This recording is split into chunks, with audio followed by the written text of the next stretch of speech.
The air was thick with tension as the two species faced off under the unblinking gaze of a distant star. On one side stood the humans, a ragtag group of explorers and soldiers, their expressions a mix of defiance and unease. On the other, the aliens, tall and shimmering with an otherworldly light, their eyes, if they could even be called that, gleaming with a condescending amusement. The alien leader stepped forward, its voice resonating like a low hum that tickled the spine. "This is your weapon," it said, gesturing toward the ancient firearm in the human captain's hands. Its tone was impossible to misinterpret mockery, pure and unfiltered. The captain, a wiry man with sharp eyes that had seen too much, tightened his grip on the weapon, the old metal cool against his palm. "It's not the size of the gun that matters," he said, his voice steady despite the odds. "It's how you use it." The alien's laugh was a strange, discordant sound echoing in the otherwise silent clearing. The rest of its kind joined in, their laughter a symphony of derision that made the human crew bristle. Behind the captain, his team exchanged uneasy glances. This wasn't how they'd planned for first contact to go. The gun in question was a relic, a centuries-old revolver passed down through the captain's family. It was scratched, worn, and utterly out of place in a galaxy brimming with plasma rifles and particle cannons. Compared to the sleek, gravity-defying technology of the alien race, it looked almost laughably primitive. "Your species is amusing," the alien continued, its form shimmering like heat waves over sand. "You cling to relics of your violent past, believing they hold power. That outdated contraption cannot even scratch our shields." The captain didn't answer immediately. Instead, he looked down at the gun in his hand, its weight a comforting reminder of simpler times. It was true. By all logical measures, this gun shouldn't matter. It fired projectiles, lead bullets, propelled by an explosion of gunpowder. Antiquated, yes, but not meaningless. The thing about human history, the captain thought, was that it was full of surprises. "Laugh all you want," he said finally, raising the revolver slightly, its barrel pointed at the alien leader. "But this isn't just a weapon. It's a story, a legacy." The alien tilted its head, its interest piqued despite itself. "A story? How quaint. Do enlighten us, little human. Entertain us with your tales before we dismantle your fragile bodies." The captain smirked, a flash of defiance in his otherwise weathered face. "Funny thing about stories. They have a way of turning on the storyteller." The tension was palpable now, the air itself seeming to hold its breath. The humans stood firm, their fear replaced by a stubborn resolve. The aliens, for all their technological superiority, seemed less like conquerors and more like spectators at an unfolding drama. The captain's finger hovered over the trigger. He wasn't entirely sure what would happen when he pulled it. The revolver wasn't just old, it was modified. A relic of a bygone era, yes, but one that had been altered by hands far more skilled than his own. There was a reason this gun had been passed down for generations. Its purpose whispered in hushed tones among his ancestors. "Careful," the alien leader said, a hint of amusement still in its voice. "If you fire that, you'll only hasten your doom." The captain met its gaze, his smirk widening into a grin. "Maybe. Or maybe we'll make history today." The alien opened its mouth, if the strange slit in its face could be called that, ready to unleash another wave of mockery. But it never got the chance. The captain squeezed the trigger. The sound was deafening, a sharp crack that echoed across the alien landscape. It was a sound that should have been familiar, unremarkable even. But what followed was anything but. The bullet left the chamber, its path an impossible streak of light that defied the laws of physics. The air around it seemed to warp and twist, the very fabric of reality bending to its will. The aliens' shimmering forms flickered, their shields collapsing in an instant as if struck by a force they couldn't comprehend. And then, silence. The alien leader staggered backward, its once mocking gaze now filled with something that looked a lot like fear. The humans stood frozen, their eyes wide as they tried to process what had just happened. The captain lowered the gun, his grin replaced by a look of grim satisfaction. "Told you," he said quietly. "It's not just a weapon." But before anyone could move, the ground beneath them trembled. The alien leader raised a hand, its voice no longer mocking but frantic. "What have you done?" That was no ordinary weapon. The captain didn't respond. He didn't need to. The answer was already unfolding around them, a strange energy pulsing outward from the point of impact, its glow growing brighter with each passing second. The aliens, for all their bravado, looked genuinely terrified now. Their leader turned to its companions, shouting in their strange melodic language. The humans, still rooted in place, exchanged uncertain glances. "What's happening?" one of the crew whispered, their voice barely audible. The captain's grip on the revolver tightened. "I don't know," he admitted, his voice low. "But I think we just evened the playing field." As the glowing energy expanded, its light casting eerie shadows across the clearing, one thing became clear. Whatever ancient secret the gun held, it was far more powerful and far more dangerous than anyone had imagined. And the story was far from over. The air around the clearing felt alive now, charged with an energy that defied explanation. It rippled and shimmered like heat waves rising off a desert road, yet it wasn't hot. Instead, it carried a strange, almost electric chill, making the hairs on the back of the human's neck stand on end. The alien leader stepped back, its once fluid movements now jerky and uncertain.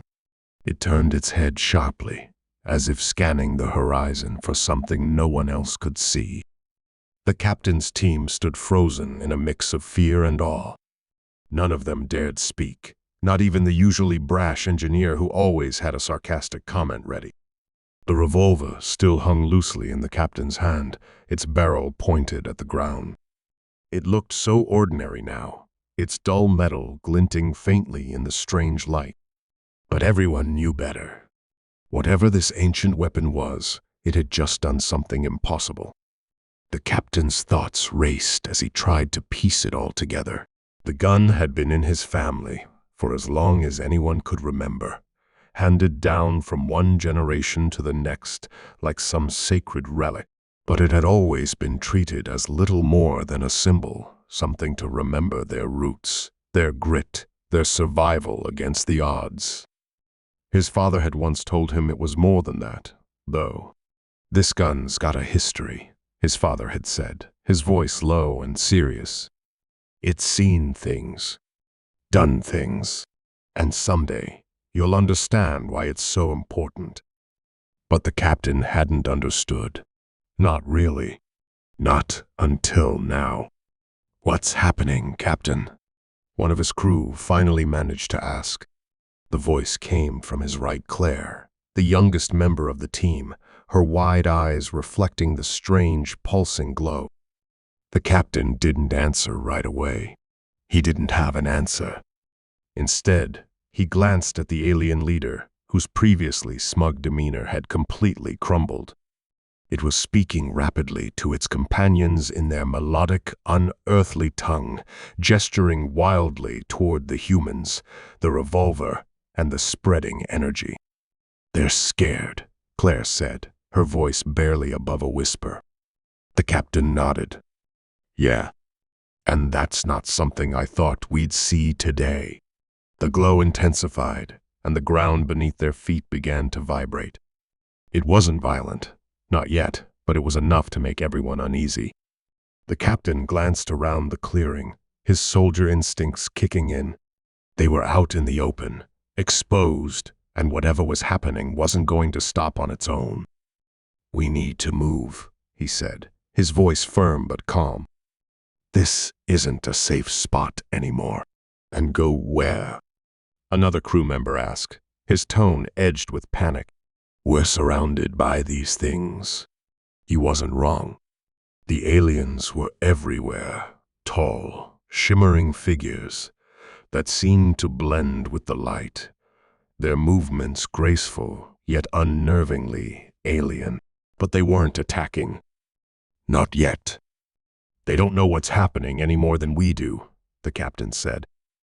"Look at them. They're just as rattled as we are." The alien leader suddenly spun around, its voice sharp and commanding. Whatever it said seemed to carry weight, because the other aliens immediately began to back away, their forms flickering like mirages. But they didn't leave entirely. Instead, they formed a loose circle around the clearing, as if waiting for something. The captain frowned. "They're holding their ground," he muttered. "Why?" "Maybe they're scared of that," Claire said, pointing toward the center of the clearing where the energy was now coalescing into a strange, glowing sphere. It hovered just above the ground, pulsating like a heartbeat. The captain's gut told him she was right. The energy wasn't random. It was focused, deliberate, almost. Alive. He didn't like the implications of that thought, but there was no denying it. "What do we do?" Claire asked, her voice trembling slightly. The captain looked down at the revolver in his hand. It felt heavier now, as if the energy around them was somehow tied to it. He wasn't a superstitious man, but he couldn't shake the feeling that firing the gun had set something in motion, something far bigger than any of them. "We figure out what this thing is," he said finally. "And we do it fast." "Captain," the engineer said, stepping forward cautiously. His voice was quieter than usual, his bravado tempered by the weight of the moment. "That gun, where did it come from? I mean, really come from?" The captain hesitated. He'd asked his father the same question years ago, and the answer had been maddeningly vague. "It's a relic," his father had said. "Older than our family, older than anything you've ever seen. And it's got a purpose. Someday, you'll see." That day had come, but the captain still didn't have the answers he needed. "I don't know," he admitted, his voice heavy. "But whatever it is, it's not just a gun." The aliens seemed to sense the humans' unease. The leader took a tentative step forward, its glowing form flickering like a dying star. When it spoke, its tone was sharper, more urgent than before. "Human," it said, its voice resonating in a way that made the captain's teeth ache. "That weapon you carry is not of your world. Do you even understand what you have unleashed?" The captain met its gaze, his grip tightening on the revolver. "Not yet," he said. "But I'm starting to get the feeling you do." The alien didn't answer immediately. Instead, it looked toward the glowing sphere of energy, its expression unreadable. When it finally spoke, there was no mockery in its voice, only fear. "That weapon is a key," it said. "A key to something that should never have been unlocked." The captain's stomach churned, but he forced himself to stay calm. "A key to what?" The alien didn't respond. Instead, it raised one of its long, shimmering arms and pointed toward the sphere. The humans turned to look, and what they saw made their blood run cold. The sphere was no longer just glowing. It was changing. Shapes began to form within it, vague at first, like shadows in the mist, but growing sharper with each passing moment. And whatever those shapes were, they weren't friendly. "Captain," Claire whispered, her voice barely audible. "What do we do now?" The captain didn't have an answer. All he knew was that they had to keep moving, keep fighting, and hope that somewhere in the chaos they'd find a way to survive. But deep down, he couldn't shake the feeling that the aliens were right. This wasn't just a fight for survival.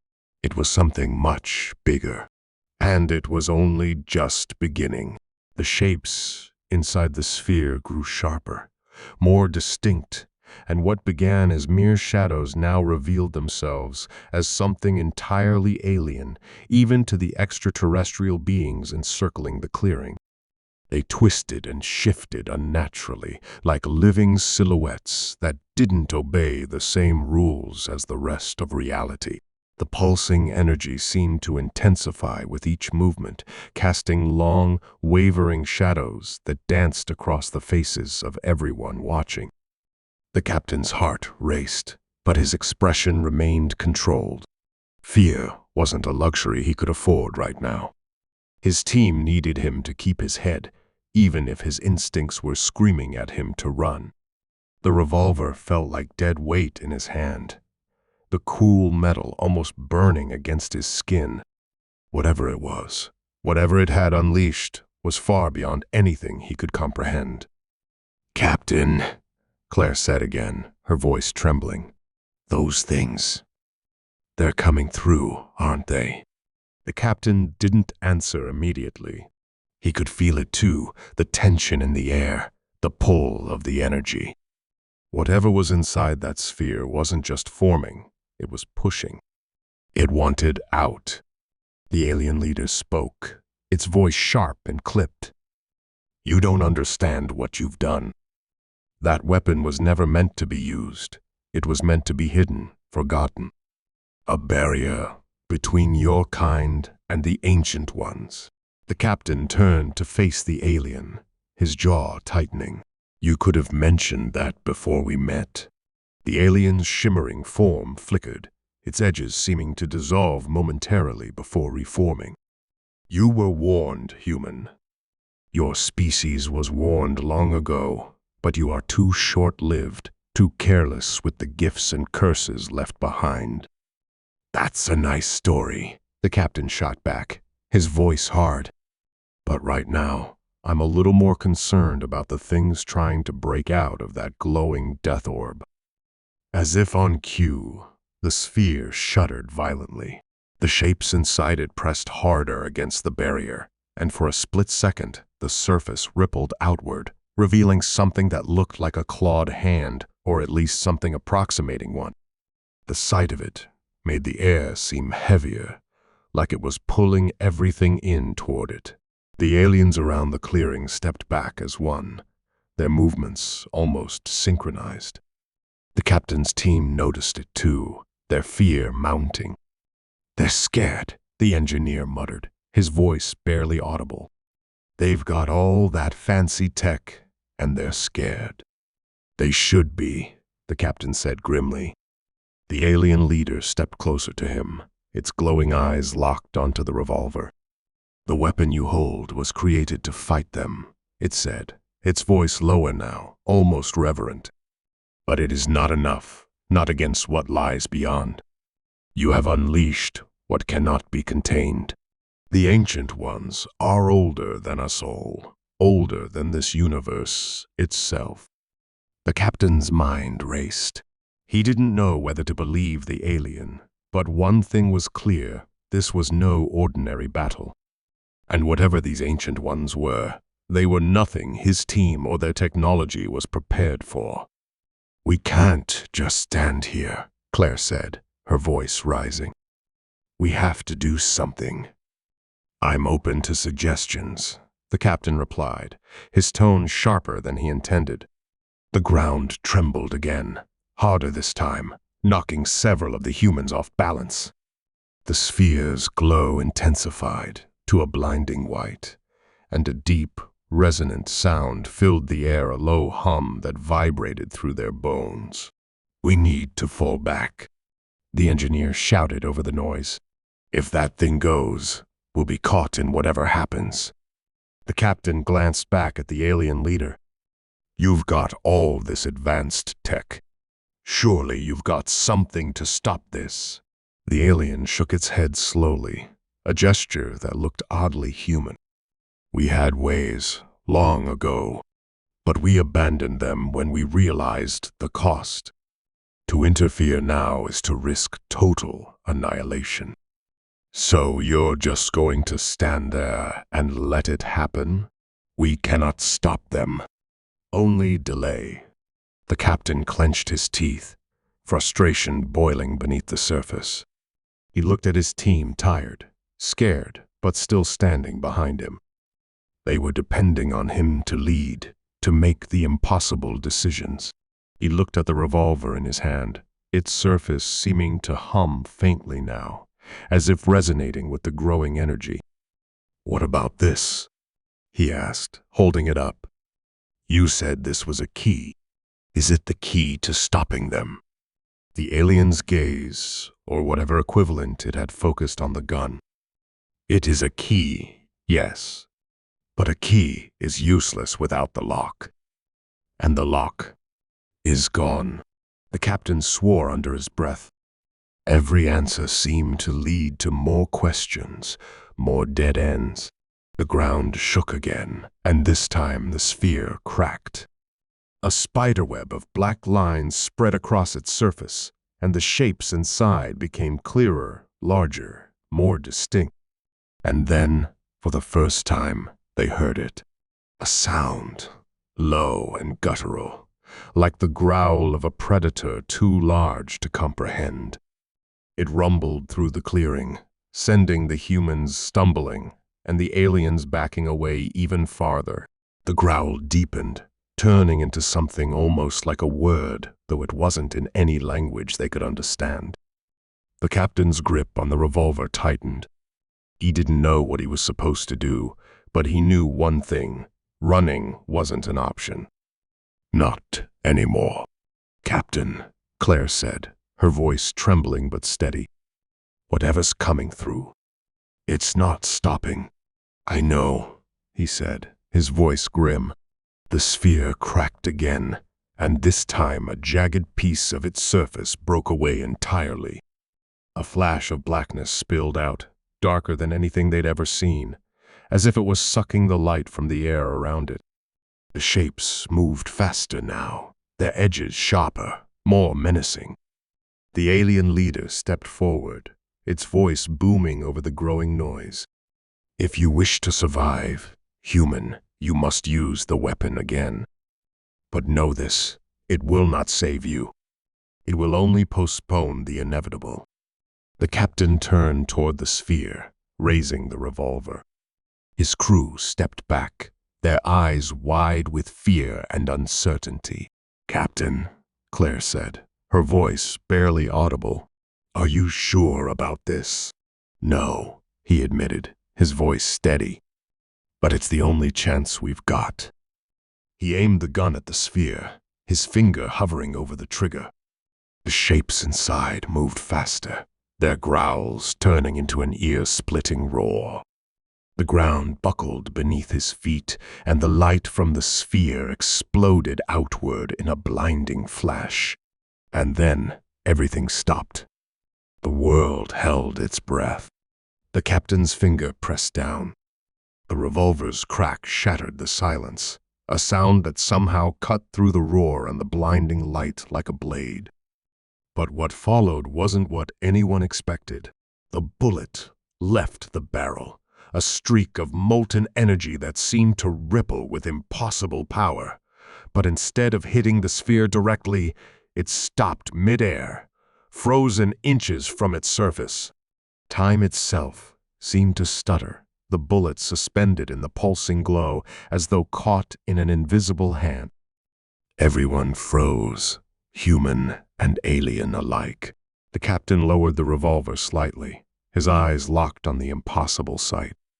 The glowing bullet began to tremble, vibrating faster and faster until it split apart, breaking into shards of light that shot outward like sparks. Each shard struck the ground, and where they landed, cracks began to form, glowing faintly with the same unnatural energy as the sphere. What? What just happened? Claire asked, her voice barely more than a whisper. The captain didn't answer. He didn't have to. The ground beneath their feet gave a violent shudder, and with it came a deep, guttural noise, not from the sphere this time, but from below. The cracks spread, their glow intensifying as the clearing itself seemed to come alive. The alien leader stumbled back, its shimmering form flickering erratically. "You've activated it," the alien hissed, its voice sharper and more desperate than before. The key wasn't to stop them. It was to release them. The captain's stomach sank. Release them? What are you talking about? The alien pointed toward the glowing cracks. This world is a prison. The weapon you carry was the only means of unlocking it. That doesn't make any sense, Claire shouted, panic creeping into her voice. Why would a prison have a key like that just lying around? The alien didn't respond immediately, its gaze, or what passed for it, fixed on the revolver in the captain's hand. It was hidden. Your kind unearthed it long ago, long before you had the wisdom to understand its purpose. We thought you'd buried it again. Clearly, we were wrong. Before anyone could respond, the cracks in the ground widened, and with them came a sound, a deep, resonant hum that seemed to echo from the core of the planet itself. The sphere trembled violently, its surface fracturing like glass. The shapes inside were no longer just pressing against the barrier. They were pushing through it. A massive, claw-like appendage burst forth, slamming into the ground with a force that shook the entire clearing. The humans stumbled back, weapons raised, but it was clear their modern technology would do nothing against whatever this was. The claw was followed by another, then another, until the shapes inside the sphere began to emerge fully. They weren't like the aliens surrounding the clearing, or anything else the humans had ever encountered. Their forms were massive, shifting, and impossible to focus on, as if they existed on the edge of perception itself. The alien leader took another step back, its usually fluid movements now erratic and jerky. "You've doomed us all," it said, its voice trembling. "The Ancient Ones will not stop here. They will consume everything. Then how do we stop them?" The captain snapped, his voice sharp. "You cannot." The captain gritted his teeth. He didn't believe in no-win scenarios. Not now, not ever. But as he looked around, at the glowing cracks, the emerging creatures, and the fear on his team's faces, he began to wonder if this time was different. The revolver in his hand seemed to hum again, its weight shifting almost imperceptibly. He looked down at it, his mind racing. The alien had called it a key, and a key could do more than unlock, it could also lock. "What if you're wrong?" the captain said suddenly, his voice steady. The alien turned to him, its form flickering. "Wrong about what?" "This thing," the captain said, holding up the revolver. "You said it's a key. Keys go both ways." The alien paused, its flickering slowing for a moment. "You don't understand. The energy released when the weapon was fired has already begun the process. You cannot reverse it." The captain's jaw tightened. "Maybe not, but I can try." Before anyone could stop him, he raised the revolver again, aiming not at the creatures or the sphere, but at one of the glowing cracks in the ground. He didn't know if it would work, didn't even know if he'd survive it, but he had to do something. The alien leader shouted something in its melodic, alien tongue, and the others stepped forward as if to intervene, but it was too late. The captain pulled the trigger. This time, The crack of the gun was accompanied by a shockwave, a pulse of energy that radiated outward, knocking everyone to the ground. The bullet struck the crack dead center, and for a moment, nothing happened. The clearing was still. The ground was scarred, the cracks gone, but their marks etched into the earth like a memory. The air felt heavier, thick with the lingering energy of what had just transpired. The captain staggered, his vision swimming as he fell to his knees. The revolver clattered to the ground, its glow extinguished, leaving only cold, lifeless metal behind. His team rushed to him, their faces pale but alive. Claire knelt beside him, her hand on his shoulder. "Captain," she said softly, her voice shaking. "It's over." He looked up at her, his expression weary. "Is it?" Before she could answer, the alien leader stepped forward, its form still flickering but more stable now. It regarded the humans with a mix of what might have been relief and lingering anger. "You succeeded," it said, its voice quieter now. "The Ancient Ones are contained. For now." The captain narrowed his eyes. "For now?" The alien gestured toward the revolver lying in the dirt. "Prison holds once more, but it is weakened. What you have done bought time, nothing more. And in doing so, you have tied yourself to it. The key and its wielder are now bound." The captain frowned, his exhaustion giving way to confusion. "What are you talking about?" The alien didn't answer immediately. Instead, it stepped closer, its shimmering form bending toward the revolver. "The weapon was not just a tool. It was a link, a tether to the forces you sought to contain. By using it, you became part of that tether. If the prison weakens again, it will call to you." Claire's face paled. "You're saying he's connected to it now?" "Yes," the alien said simply.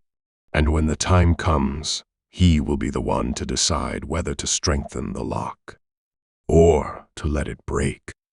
The captain stared at the revolver, his thoughts racing. He had done what needed to be done, but at what cost? The weight of the alien's words settled heavily on him. "What happens if I refuse?" he asked, his voice quiet. The alien tilted its head, its expression unreadable.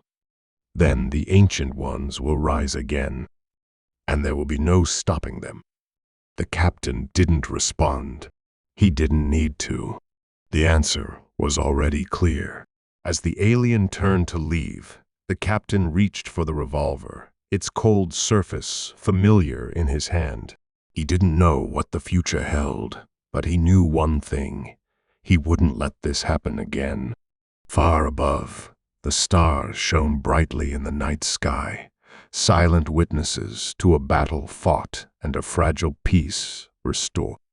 But somewhere, deep in the unseen corners of the universe, something stirred.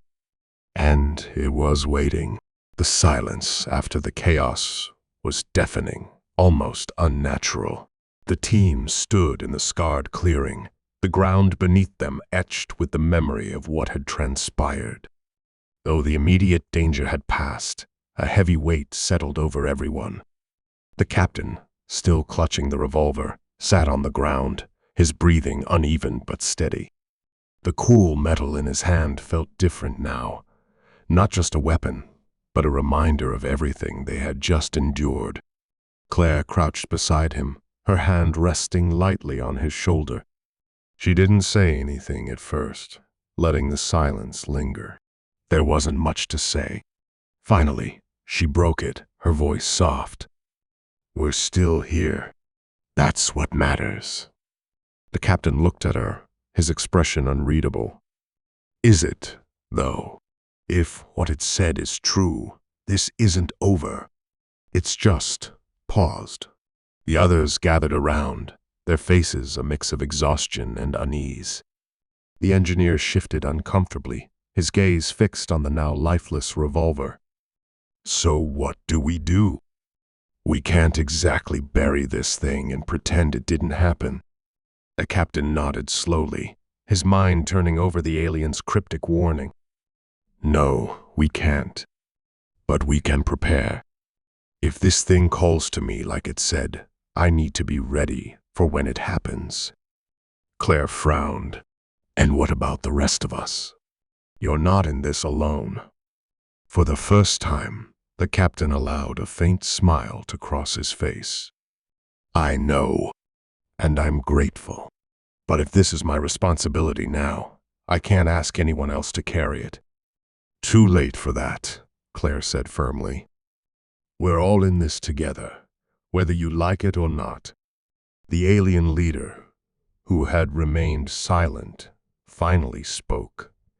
Its voice steady but tinged with something that might have been respect. Your resolve is admirable, human. But understand this. The forces you face today are ancient and cunning. Even contained, their influence lingers. They will test you, tempt you, and seek to break you. The captain stood slowly, his legs unsteady but his posture firm. Let them try. They'll find I'm not so easy to break. The alien tilted its head, its shimmering form stabilizing as the energy in the clearing dissipated. Perhaps, but your time here is done. Leave this place and do not return. The prison must remain undisturbed. The captain exchanged a glance with Claire, then nodded. Agreed. We'll leave. But if anything changes, if that prison weakens again, you know where to find me. The alien didn't respond, simply stepping back into the shadows of the trees. One by one, the other aliens followed, their forms fading until the clearing was empty, save for the humans. A faint breeze stirred the air, carrying with it a sense of finality. The team gathered their gear in silence, each lost in their thoughts. As they made their way back to the ship, the captain kept the revolver close, its weight a constant reminder of the burden he now carried. He didn't know what the future held, but one thing was certain: his life, and the lives of his team, would never be the same. Back aboard the ship, the atmosphere was heavy, but not entirely grim. The engineer busied himself, checking systems, while Claire and the others gathered in the common area, their conversation subdued. The captain stood apart, staring out a viewport at the stars. They seemed so distant, so indifferent to what had just transpired. Claire approached him quietly, her presence grounding in a way he hadn't expected. You okay? He nodded, though the answer felt incomplete. I don't know if okay is the right word, but I'm alive. We're alive. That has to count for something.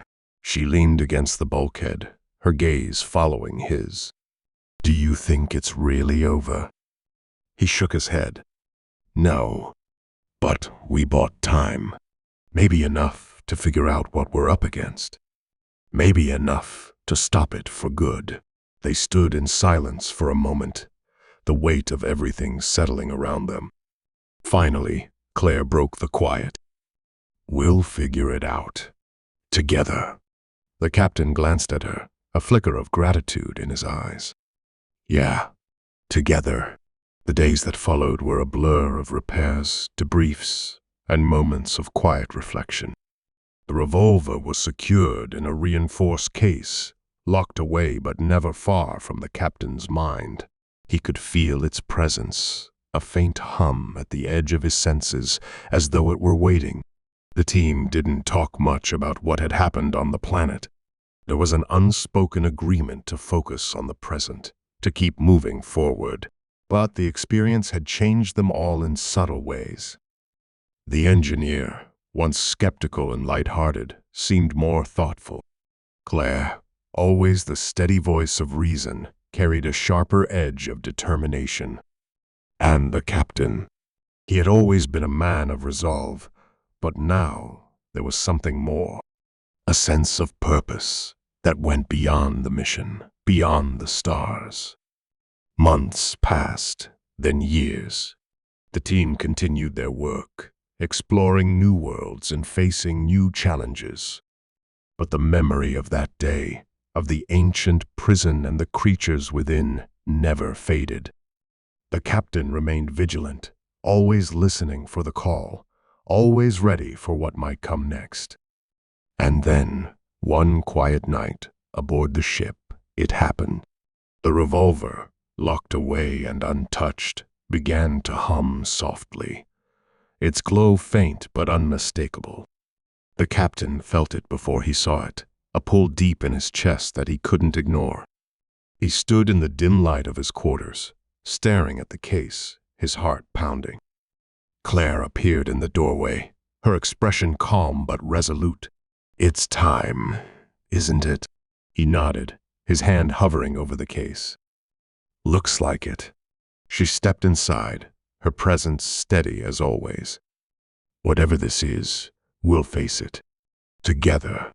The captain smiled faintly, his resolve firm. "Together." As he opened the case, and the revolver's glow filled the room, the ship's systems flickered, and a voice echoed faintly in the air. Not human, not alien, but something older. A warning, a challenge, a promise. The captain took a deep breath, the weight of the revolver familiar in his hand.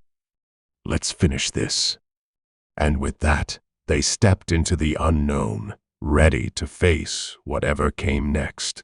The stars awaited, silent witnesses to a new chapter in a story that was far from over.